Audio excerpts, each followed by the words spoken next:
Tudo bem? Aqui é o Felipe, estou trazendo o terceiro vídeo aqui do canal. E galera, hoje vai ser um tutorial de como copiar o visu do outro cara. Ou mulher, não sei não. Vocês falam assim, ó. Dois pontos. Copy. Aqui, ó. Deixa eu tirar a seta aqui. Copy. E digita o nome do cara. Por exemplo, eu vou botar meu nick aqui. Ney Feli. Aí vocês mandam.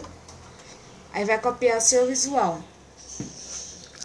Nossa, abri uma pasta aqui que eu não quero.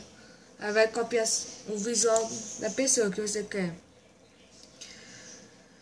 Galera, esse foi o vídeo. Espero que eu tenha gostado. Se inscreva aí no canal. Deixe seu like aí. Valeu e fui. Tchau.